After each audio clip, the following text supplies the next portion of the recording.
Alright. Hello, hello. Chainsaw Man Chapter 198 came out today, and let's just get straight into it. So the chapter opens with or who we thought was the Death Devil, begging for her life in exchange for 2,000 yen.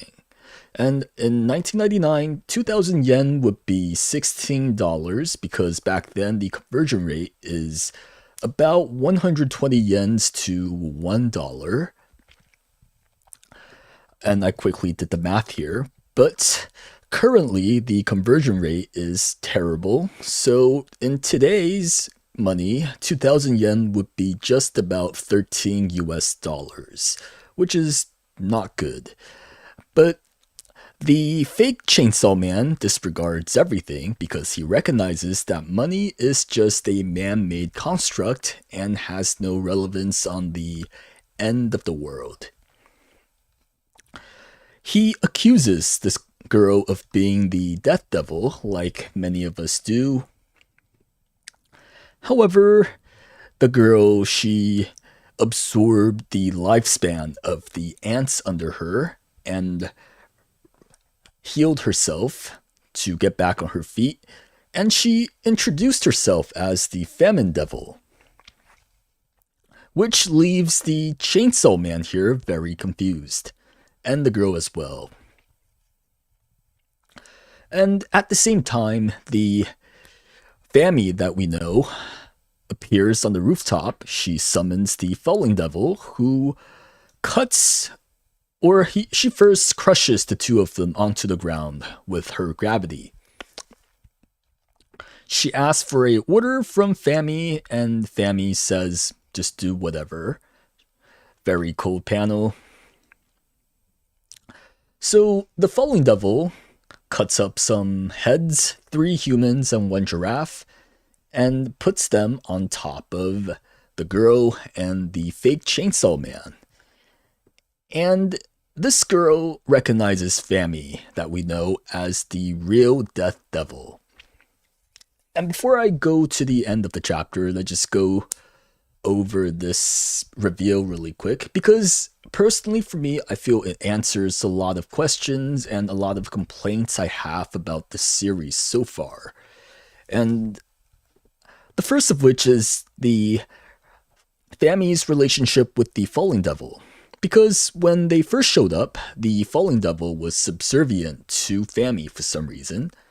And from what we know of Primordials, that doesn't quite line up, at least at the time. Because the last time we saw a horseman fight a Primordial, it was Makima and the Darkness Devil. And Makima was getting bodied. After the first exchange, she was just losing. And she barely got out of hell alive. So, back then, if this was truly Fami, it doesn't make sense for the Falling Devil to be, to be under her from a power hierarchy standpoint. And this would make a lot of sense now that we know the Fami, that the person that we thought was Fami is actually the Death Devil, supposedly the most terrifying of all devils. The second thing is that previously, Fami's plan was really terrible, and I talk about this maybe every other week. Because from Nayuta's understanding of Fami's plan is that she wanted to make people afraid of chainsaws and afraid of conflicts, war, to get the two of them to be strong enough to fight the Death Devil. And this is supposedly what she told Barum as well. However, with the fear of chainsaws and the fear of war will also come the fear of death. So my mindset for this is that everyone in this world are just an idiot for thinking that this was going to work. And, I question Fujimoto's writing here as well. But this makes a lot of sense now that we know Fami is the Death Devil and benefits from people dying.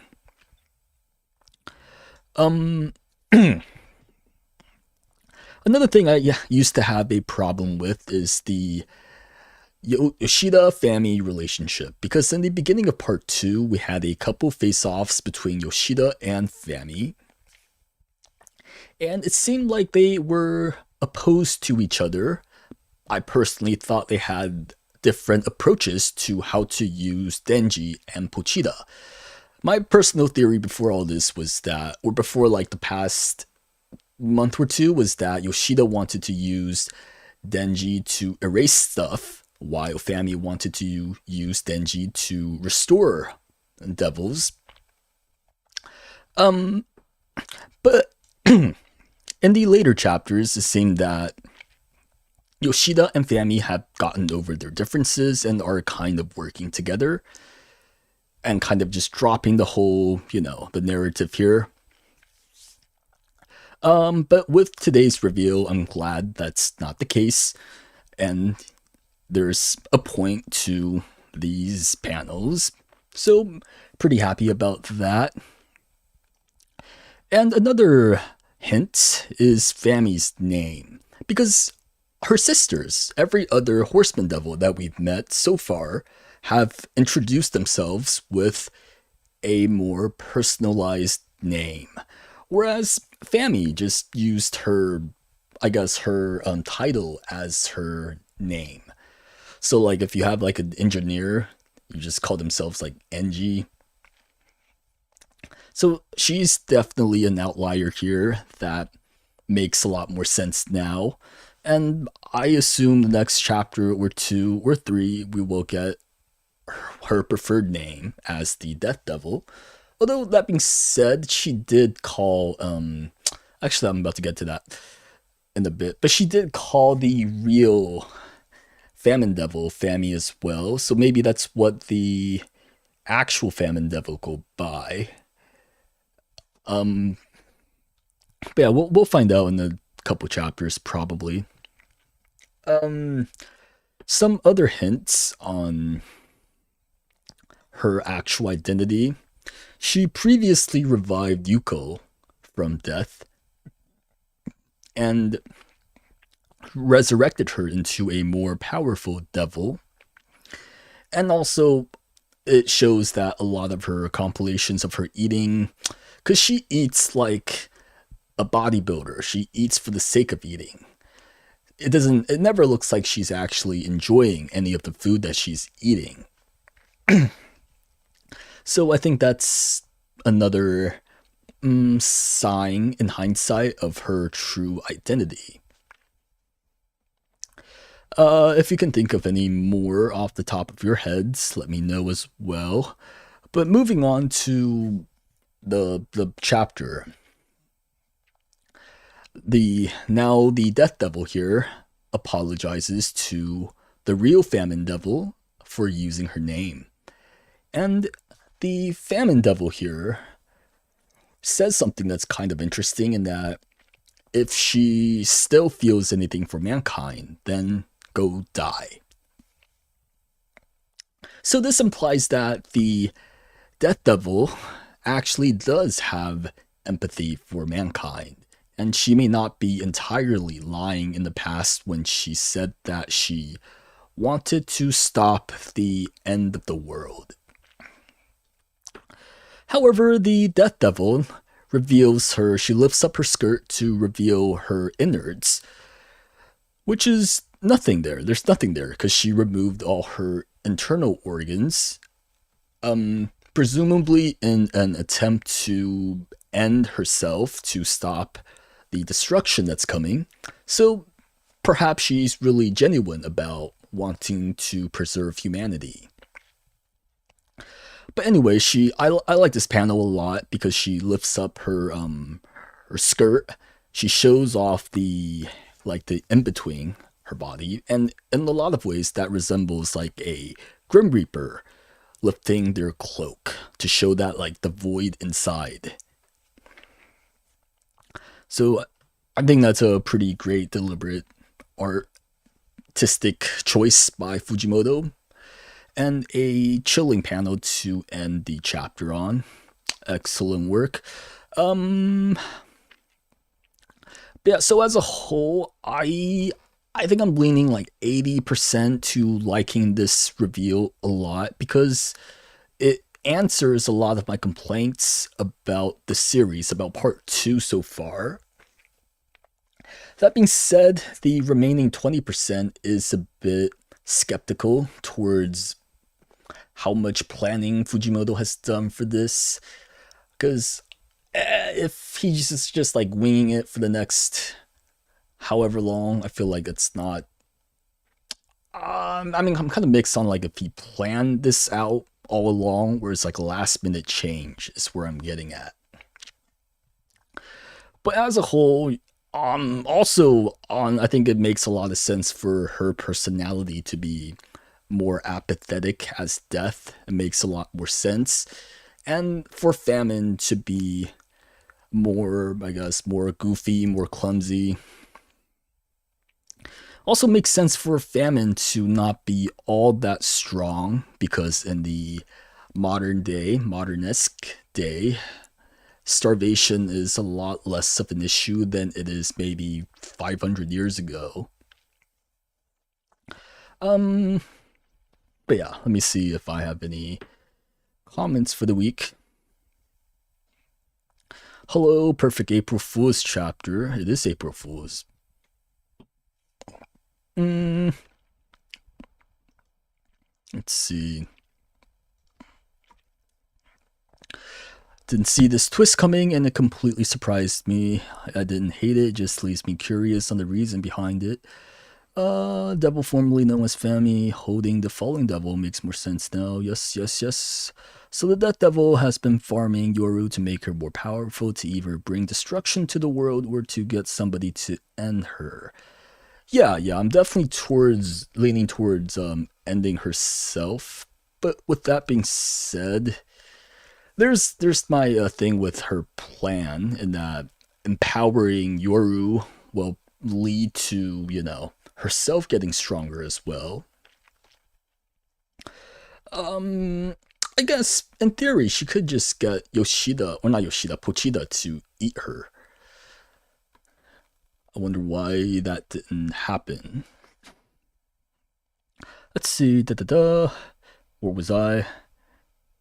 It makes sense how the real family is so weak. Their sphere of hunger in a place like Japan is almost non-existent. Yes, but again, I don't think fear is like specific to just Japan. But then again, worldwide hunger was at a low in the late 90s, early 2000s compared to like, the Middle Ages. If the Death Devil tried to end herself and wants to end herself, then she probably made Yoru stronger to finish her. Timing makes sense. Everybody except for the real Fami is a reincarnation. Actually, I don't know if Fami is a reincarnation in this case, the real Famine Devil.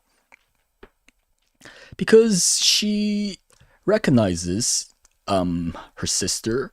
She was able to perhaps identify her feelings towards humanity.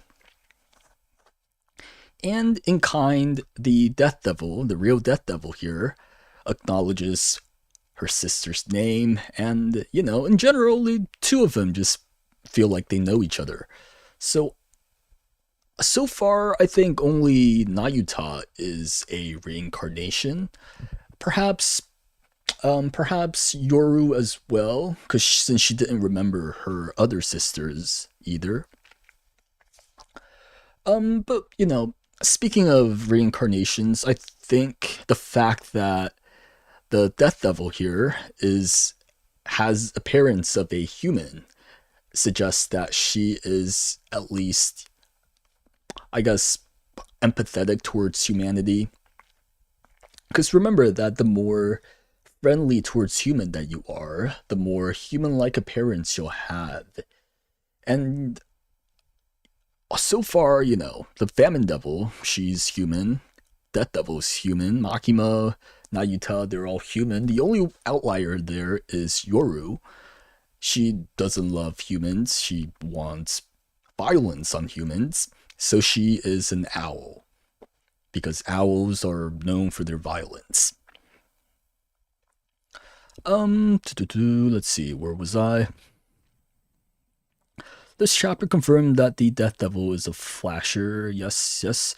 It did feel like this was planned. Also, Fami could have kept reviving Yuko, so there is a chance that Nayuta was either revived or kept alive by this Death Devil.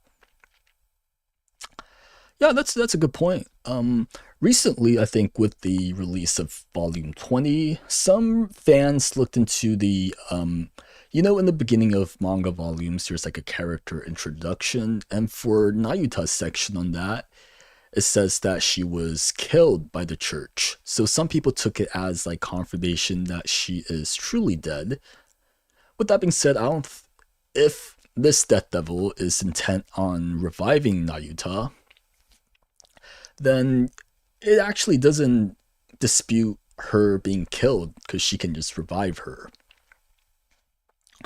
Although I would prefer myself for Nayuta to come back through another reincarnation because I made a whole video on that and I would love to be right for once. It'd be nice. Let's see, where else was I? Yoru does enjoy seeing humans suffer. Maybe this is a kind of love for humanity. Death Devil does feel like the Makima of Part 2 and Yoru as the Denji, making her stronger. I'm not seeing the analogy here. I guess you're saying Makima made Denji. Let's see. Or I guess you're saying that Denji's existence made Makima stronger. I guess. But speaking of Makima, though, the Makima compared to Fami, or the person we thought was Fami, I do like this reveal also in a way that we now have a consistent villain for part 2.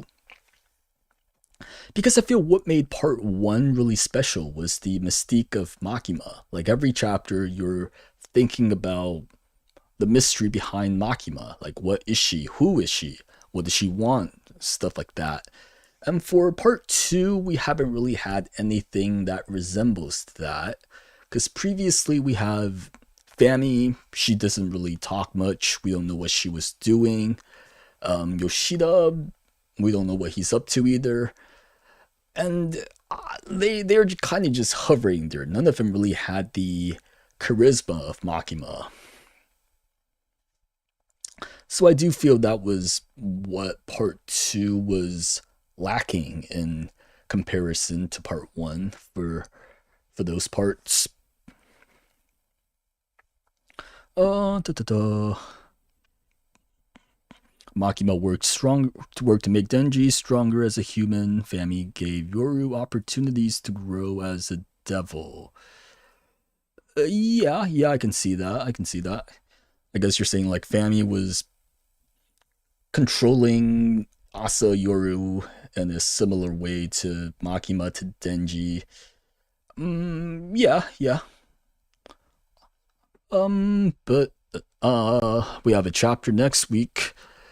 Let me see what else I can talk about because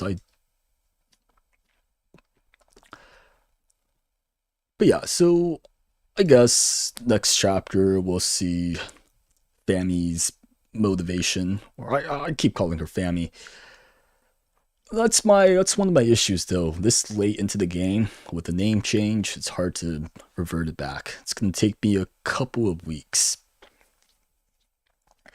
But yeah, next week or the week after, we'll probably see the Death Devil's motivations. I do think it might. I don't know if it like violates the Nostradamus' prophecy about the descent of the Death Devil on a certain date. Because she's been here all along. Or perhaps on that specific date, she can no longer contain herself and then becomes a vassal of destruction for humanity.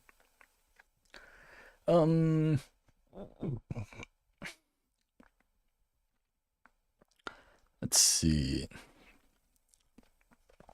But yeah, oh no, I also like that Because a couple chapters ago, she rejected Yoshida's offer to work together to have her school festival.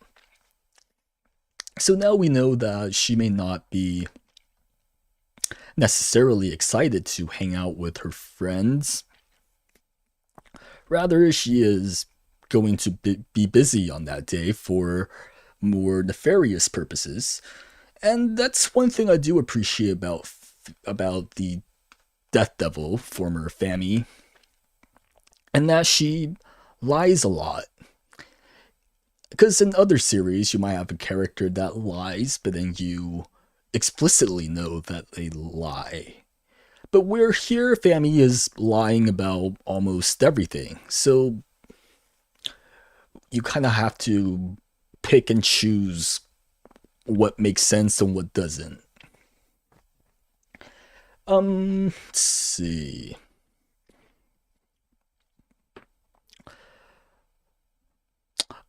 Speaking of lying, the next time we see Barum, I think he will probably try to kill this Fami, this Death Devil, because she's been lying to him the whole time as well. So the next we meet Barum, he might be an ally of sorts. Let's see. Let's see.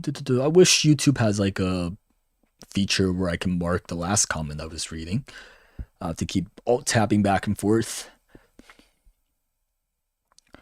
Everything Fami did made Yoru stronger. Fake Fami, Flasher Fami. It also makes sense why Fake Fami was so quiet around her sisters. Stay hidden, not giving away her identity.